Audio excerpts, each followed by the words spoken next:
Hey everybody, it's Lashes Lane and my dashing co-host Bruce Lane, and we are here for episode 7 of my show, Sober Showgirl. Guys, I'm so excited.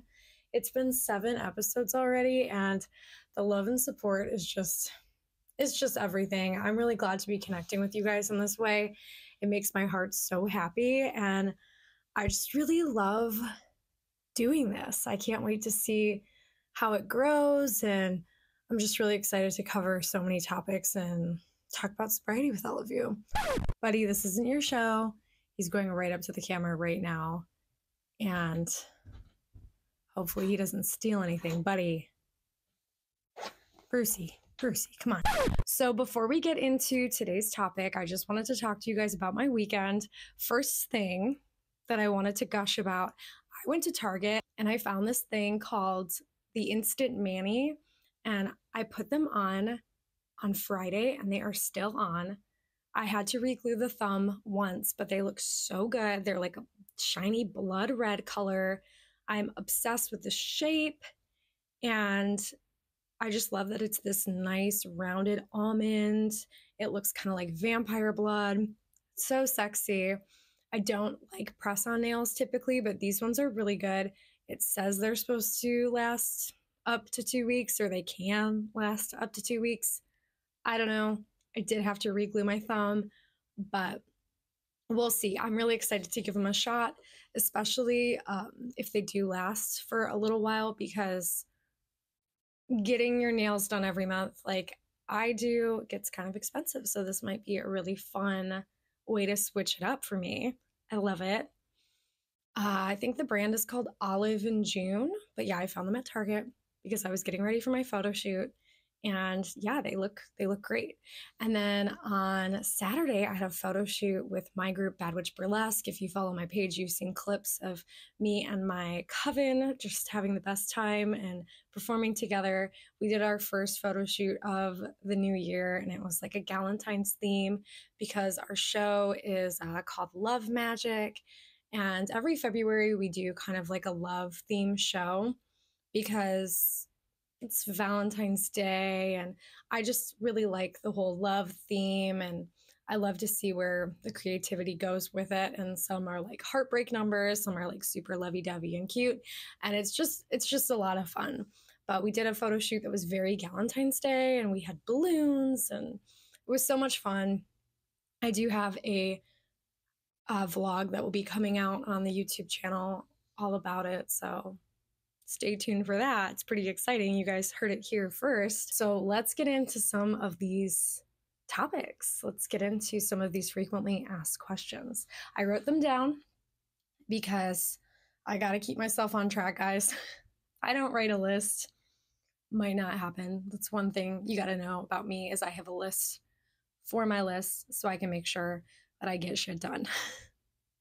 So question number 1 is one of the questions I get all the time, and it's, why did I get sober?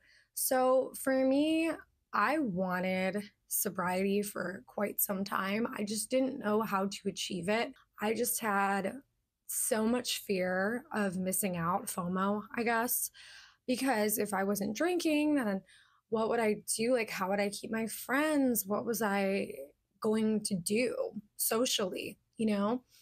A lot of the parties I went to, everyone drank, and going out to drink was just such a big part of my life. Drinking wine after work, like how else would I relax? You know, that's how I felt. So I was really scared to get sober, but I knew I had to. I just didn't know how. And it was something that I tried, I think, 3 times before it stuck. I'm like, I'm not drinking again. Then I would have a bad day and I would go back for wine or a beer or vodka, or, you know, go out for a drink, because it was how I was used to coping with stress. I touched more heavily on this in our last episode, which was all about dealing with stress, but it's just really hard for me to break the cycle. And I think that I had a really bad drunken night where I was just being an absolute idiot. Maybe I'll tell that full story in another episode, but basically I was like a hot, sloppy mess. Like just really embarrassing and like crying in the bathroom. And I smacked my head on the toilet and almost cracked my tooth. Like just stuff that was it was really messy. I was like having a panic attack. And this was not the first alcohol induced panic attack that I've had in my life. It wasn't like, oh my God, this is new. It's just like so fucking bad. And I'm like saying all this stuff and just crying and super losing my mind, guys. And yeah, like I almost cracked my tooth. I'm like throwing up all over myself. Just, it was really, I was a mess. I was an absolute mess. And I felt like a moron the next day. And I was like, I gotta stop. This is gonna ruin my life. Like, I can't keep having nights like this, Can't keep having nights like that, because I had a lot of nights like that where I was just like beyond sloppy, where you're just like in this alcohol induced panic attack, locking yourself in the bathroom, screaming, crying, throwing up. You're saying all this stuff, like you're like in this depressive episode that's fueled by alcohol. Like, yikes. I couldn't keep going down that path, and that it was really bad. It was really bad. So after that night was probably my worst night of all of this panic attack, alcohol-induced panic attack and depression and darkness. I was like, I can't do this anymore.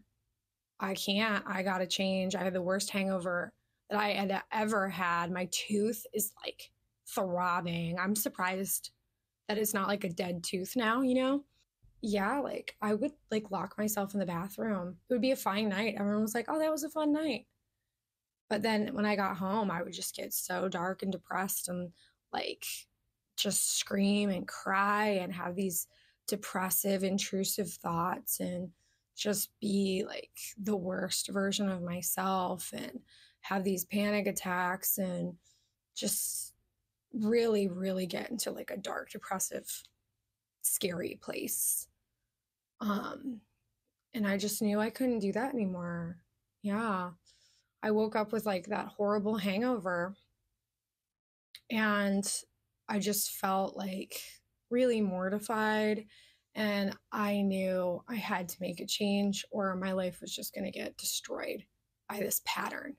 I needed to break the pattern. I needed to break that cycle, and I needed to like actively fight myself for this change because I couldn't give into these patterns that I created anymore. I couldn't give into the cravings and the FOMO and whatever, I knew I had a drinking problem at that point. I knew I couldn't just have one or two drinks because I tried to just like monitor it, and it didn't work for me. Sometimes you just can't monitor it. Sometimes you can't just monitor your drinking. Like I tried. I couldn't just have one glass. I couldn't just have two glasses. I had to have like 2 or 3 bottles. I couldn't stop. So I knew I had to just stop completely. I knew I had to, because if I kept trying to monitor it, it would just end up being the same. And I didn't want my life to be like that anymore. I knew I had to make a change. I was so scared. But yeah, I get asked, why did I get sober all the time? And people kind of press it. They're like, you're really young. There's no way you were an alcoholic. I'm like, I was hiding my drinks at the bottom of the trash can. I would drink and then keep it a secret and like go brush my teeth. Like, yes, I did have a drinking problem. When I lived in LA, I was drinking like 2 bottles of wine a night. That's not healthy, and it's not normal. And even if I wasn't drinking 2 bottles of wine every single night for the course of like the last, I don't know, 10 years, when I turned 21 is probably when this kicked up, I was at least having 1 drink every night, 2 drinks every night. I was drinking something, unless I was on like antibiotics and absolutely could not drink. You know what I mean? I was drinking at least a drink every single night, probably from 21 to 31. Yeah, that's a lot. That's a lot of alcohol. And, you know, some months it'd be worse, some months it wouldn't be, but no matter what, it was always at least 1 or 2. And I felt like I needed it. Always. And so I just had to break the cycle, and I just had to like create the life that I wanted. And the life I wanted did not involve hangovers. It did not involve these like really depressive alcohol induced episodes of just darkness. It involved me being happy and being in control of my life, control of my thoughts. It involved me loving myself again and finding out who I really am and what I like to do that isn't like fueled by alcohol. So, yeah, that's why I stopped drinking, because I wanted to love myself again, and I wanted to learn who I was without a hangover. I wanted to learn who I was and get rid of all of these depressive alcohol induced sloppy moments, be in control of my life, be in control of myself, have full control over my mind, body, spirit, and just break this really, really harmful cycle I created for myself. So that's why I stopped, because I wanted to be me again.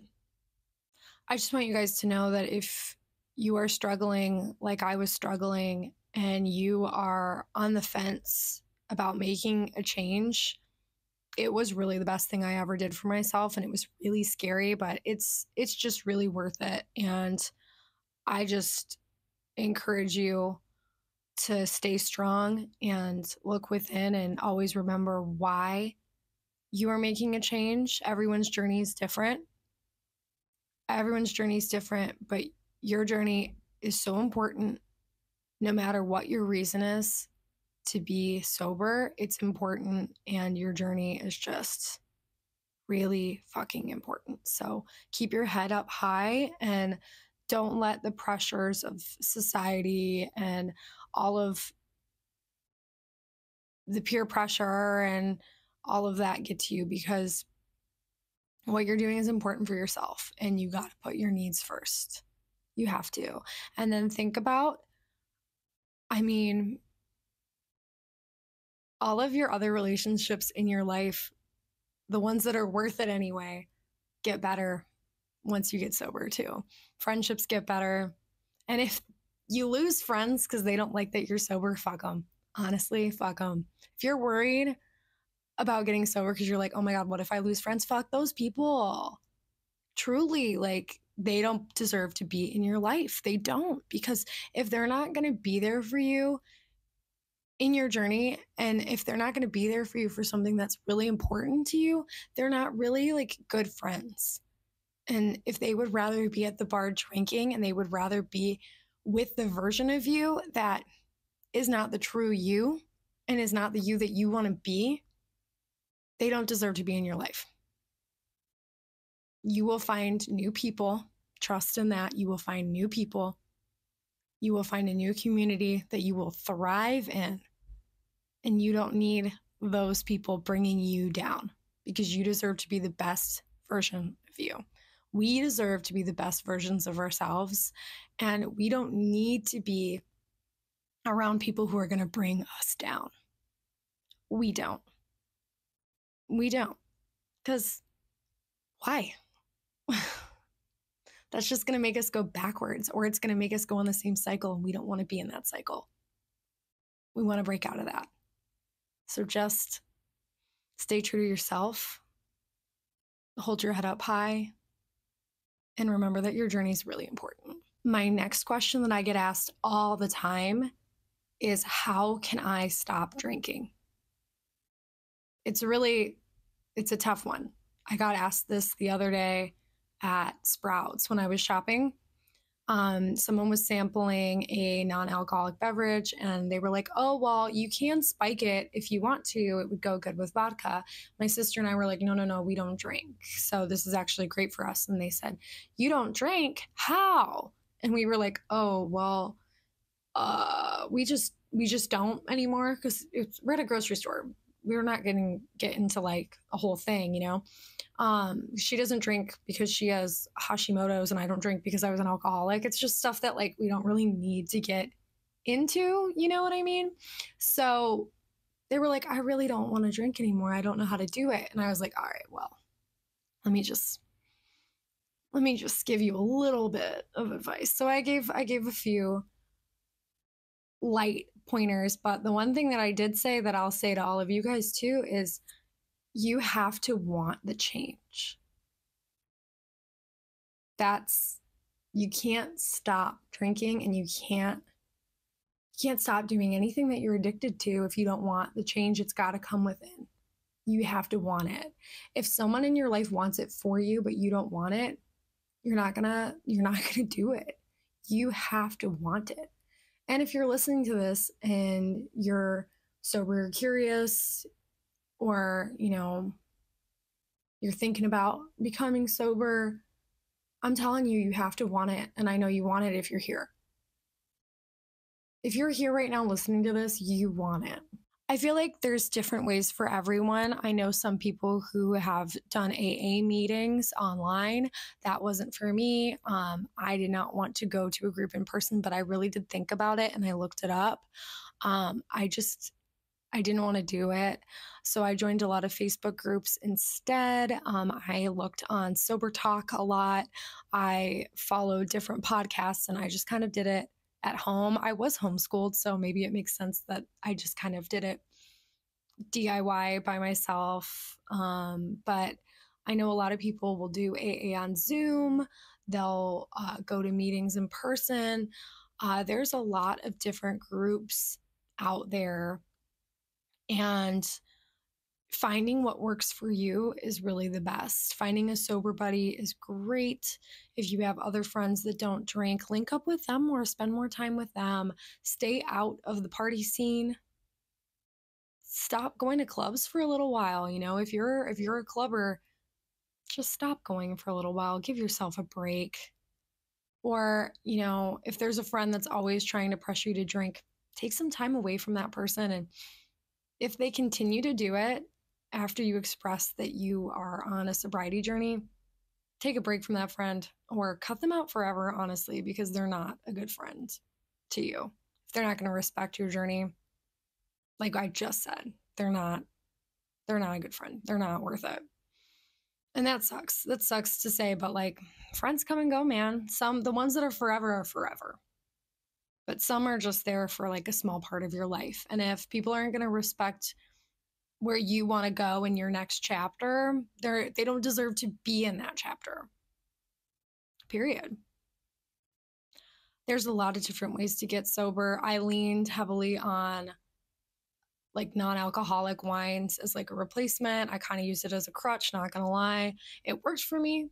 And then I kind of like slowly stopped drinking the non-alcoholic stuff. And now I just kind of drink sparkling water and Holly Pops. But I'll still drink like the groovy ones for special occasions and all that. But it helped me a lot to find a replacement celebration drink, especially because my definition of party and celebration was like champagne. So I felt like I needed a new celebration drink, you know. I used to unwind with wine. And so finding a non-alcoholic wine really helped with those cravings, you know. But it's not for everybody. Some people can't have something that mimics the taste of alcohol, you know. It'll just send them. So wherever you are at your journey, I highly suggest getting, you know, some kind of replacement drink, be it like a tea sparkling water. Like if you don't want something that tastes like a beer, don't get Budweiser Zero, you know. But get something like with L-theanine in it, or like a relaxing chamomile, something to calm your ass down. Something. I highly recommend a new night de-stress drink. But you got to do what works for you. You got to figure out what works for you, what your style is for your recovery. I love watching sober talk and recovery talk and all that stuff. And joining Facebook groups was really helpful for me. Non-alcoholic wines was really helpful for me. So that's some stuff, that helped me out, but everybody's different. So find what works for you and stay strong. Stay strong. Okay, number 3 is, what do I do for fun? This cracks me up, guys, because I do everything for fun. I just don't drink. And I have more fun because I'm not hungover. I have the most fun because I'm not dealing with a hangover every day. Like, I have the best time. I actually can do stuff in the morning now. I'm trying to become a morning person because I feel like, I don't know, with going into personal training, I'm going to have clients that want to meet pretty early. So I'm just trying to get up a little earlier.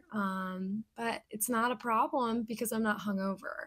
I'm naturally kind of more of a night owl, but trying to rearrange my sleep schedule isn't like the biggest deal because I'm not hungover anymore. I have way more fun now that I'm sober. It's hard at first because you have to like figure yourself out again, you have to figure out who you are again, and you have to like deal with like sugar cravings, and like you have to deal with I dealt with sensory overload where everything was super loud, which I've talked about before, but I'm gonna say it again because it's true facts. Everything was so loud. I was like, oh my God. It was like an overload. I don't go to bars anymore, and I used to go to bars back when I would drink, obviously. I don't really do that anymore because I don't want to. I don't like being around a bunch of people who are drunk. I went to a bar for my friend's birthday, and then they decided to go to like a club that was more like party, party, party. I did not go to the second location, even though I love my friend dearly. I just couldn't put myself in that environment. I didn't feel like it was going to break my sobriety or anything. I just didn't feel like having anyone like spill a drink on me because it would have pissed me off. I didn't want to come home smelling like beer. I don't like to be putting myself in an environment where people are going to spill drinks on me. I don't like that. So dance clubs are not it for me. I go to bars when I am getting paid to be there, which sounds so bougie and so snotty, but like, I'm a burlesque dancer, so I'll do a show at a bar. I have a task I'm working, and then I go home, and it's just, not like hanging out at a bar, even though I'm at the bar and I might be hanging out for a little bit before and after, but I'm working, it's different. So, yeah, that's pretty much the only time I'll be in bars now is if I am working, but I don't do the bar thing anymore because why? I don't love mocktails because I don't do any artificial sweeteners because I am more of a all natural type girly. So yeah, I just don't want to do like mocktails with a bunch of like artificial sugars and stuff and pay $12 and have a tummy ache. No. So yeah, I don't go to bars anymore. That's the one thing I don't do. But I do everything else. I'll go roller skating, I'll go ice skating. I love cruises. I will go out to eat. I love food adventures. I'll go to theme parks. Shoot, I love like anything haunted. I like doing all sorts of fun things. I have 2 nieces. I'll run around and play with them all day and I won't be sick because I won't have a hangover. Like, I do all the things, but I do them sober. So I'm fully present, which is awesome. And I do them without a hangover. So it's pretty awesome. Another question I get all the time is, do I miss drinking? No, I don't miss drinking. I don't miss drinking at all. I don't miss anything about it. The one thing I will say is when I first got sober, I was looking for the perfect champagne substitute because I didn't miss drinking, but I missed the taste of champagne. One of the things I think that was my downfall with my alcohol addiction was because I actually liked the taste of a lot of the things. So Ritual, I think is the name. They make a tequila that's like 0 proof. I love that because I liked how margaritas tasted. And I love a virgin margarita now. I'll put the Ritual stuff in it. I was looking for a good red wine replacement. Free has a great one because I wanted the taste of that. You know, I miss the taste of wine, which they have great non alcoholic wines. So, no, I don't miss drinking. I don't miss being drunk. I don't miss being buzzed. There's nothing about that that I miss. I don't miss it at all. I really don't. Some of the tastes and flavors of certain drinks I missed at first, but then I figured out where to get good non alcoholic versions of them. And now I can have that taste without having to, ruin my life and put poison in my body. Um, yeah. So I don't miss drinking. I know a lot of people say they miss like the floaty buzz feeling. I don't miss that. That was the feeling I was trying to chase for so long because I loved it so much. And that's like what I wanted to feel like all the time, But I would rather just be my fully present self than ever have that feeling again. And so I don't miss it at all. Um, I don't miss it at all. Not one bit. So the last question that I get asked all the time is, am I happier now that I'm sober? And my answer is yes. I am so much happier now that I'm sober.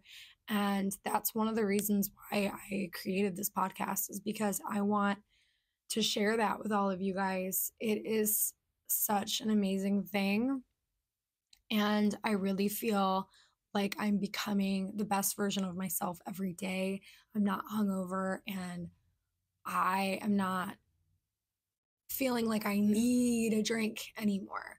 You know, of course, like I'll still have one or two intrusive thoughts just slip in on a really stressful day. The last time that happened was when my cat Pixie was hospitalized, which I talked about in the last episode. But, I had that intrusive, like, ooh, you feel like you need a drink kind of thought. But day to day, I don't feel like I need a drink. It's not consuming my thoughts anymore like it did. I don't think about alcohol as soon as I wake up anymore. I don't think about when can I drink again. I don't think about drinking like 24 hours a day like I used to. I have so much of my mind back. My relationships are healthier. My friendships are so much healthier. Um, Everything in my life is so much happier now that I'm not hungover and struggling with alcohol. I feel like I'm so much more fun and so much funnier, and my personality is really sparkling. I can focus more, and I just love my life. Honestly, I love my sober life. I've accomplished so much more being sober than I think I ever could have before. And I love it. If you guys are thinking about making this change, I hope this inspires you to make that change, to break the cycle, and just trust your gut and do something for you. Do something you want to do for you, because I did this for me. I didn't do this for anybody else. I got sober for me. I didn't get sober for anyone else but me. This is something that I did for my life, and it's really rewarding and it's great. Honestly, I feel like I'm just like, it's great. Yeah, it's great. And I just kind of keep repeating that. But like, truly, being sober kicks ass. Looking back at what my life was like before getting sober is crazy. I cannot believe I was so like blurred out, blacked out, sick all the time, hungover all the time, throwing up all the time, crying all the time. I mean, I still cry, but like this was different. This was like crazy crying uncontrollably, like panic attacks, like so depressed, really, really crazy stuff. I look back on that and I'm like, oh my God, I cannot believe that was my life. I was so hysterical all the time. And I really have full control over my life now. It's so cool. So, seeing where it was just a few years ago and then seeing where I am now, it's amazing to see the change that has been made. And I'm really proud of myself and I'm proud of you guys. So, those were the 5 most frequently asked questions that I get. If you guys have any questions that you want me to answer, drop them in the comments and I am happy to make a part 2 of this. I love hanging out with you guys. I love making these episodes. This is episode 7, and season 1 is going to have 20 episodes. So there's plenty more. They're all dropping on Tuesday. If you guys like this episode, please give it a thumbs up, like, and subscribe. It really helps me out, and it means a lot to me. I love you guys all so much. I can't wait till next week. We can do this all again. Thank you guys for being here. Thank you for being on this journey with me. And until next week, I'm Lashes Lane, and you just watched the Sober Showgirl. Bye, guys.